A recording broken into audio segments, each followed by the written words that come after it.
আসসালামু আলাইকুম everyone, welcome back to my channel cooking with Rumi.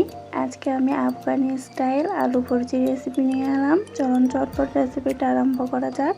প্রথমে আমি আলুগুলোকে এভাবে কেটে ধুয়ে নিয়েছি। এখন আমি রান্নার প্রসেসে চলে যাচ্ছি। প্রথমে গ্যাসের চুলায় অন করে দিলাম, দিয়ে এখানে একটা কড়াই দিয়ে দিলাম। তারপর আমি এখানে তেল দিয়ে দিলাম।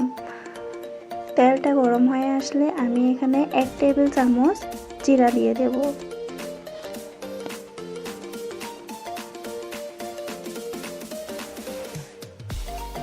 তারপর আমি এখানে একটা বড় সাইজের পেঁয়াজ কেটে রেখেছি আর 15টা মরিচ কেটে নিয়েছি, এগুলো এখানে দিয়ে দেব। আমি এইগুলোকে গ্যাসের ফ্লেম হাই রেখে এইভাবে হালকা ব্রাউন কালার হওয়া পর্যন্ত ভেজে নিব।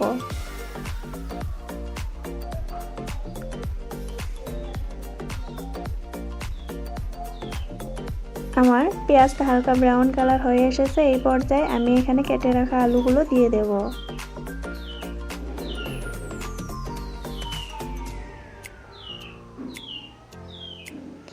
আমি এটাকে একটুখানি এভাবে নাড়াচাড়া করে এখানে আমি 1 টেবিল চামচ লবণ দিয়ে দেব, 1 টেবিল চামচ হলুদের গুঁড়ো দিয়ে দেব।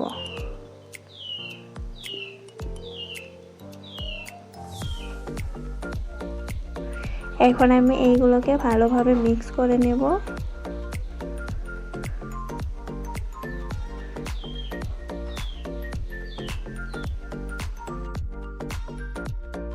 আমি এগুলোকে ঠিক এভাবে মিক্স করে নিলাম। এখন আমি এখানে 1 কাপ পানি দিয়ে দেব।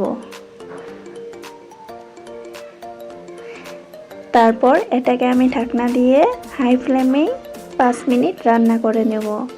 5 মিনিট পর আমি ঢাকনা তুলে দেখাচ্ছি আপনাদেরকে, ঠিক এরকম হয়ে এসেছে। এখন আমি এখানে 2টো ডিম দিয়ে দেব। তার জন্য আলুগুলোকে একটু সরিয়ে নিলাম। এখন আমি এখানে 2টো ডিম দিয়ে দেব।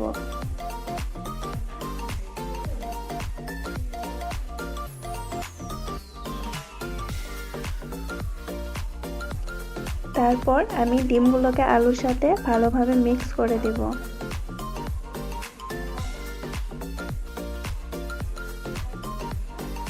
আলু ভাজি সকলেরই পছন্দ। আপনারা এভাবে ভেজে খেলে আলু ভাজির স্বাদটা দুগুণে বৃদ্ধি পাবে, আপনাদের খুব ভালো লাগবে। আমি এটাকে প্রায় 2-3 মিনিটের মতো এভাবে ভেজে নেব। এই পর্যায়ে আপনারা লবণটা টেস্ট করে নেবেন, কম হলে একটু দিয়ে দেবেন। তারপর আমি এটাকে ঢাকনা দিয়ে দেব, দিয়ে এটাকে আর 2-3 মিনিট এটাকে মিডিয়াম ফ্লেমে এভাবে রান্না করে নিলাম। আমার ভাজিটা ফুলফিল হয়ে এসেছে, দেখতে পাচ্ছেন অনেকটা ঝরঝরা হয়ে এসেছে, দেখতেও অনেক সুন্দর, খেতেও অনেক সুন্দর।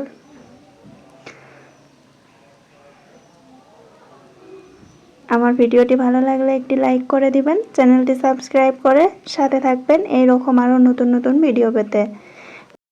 Thank you so much for watching.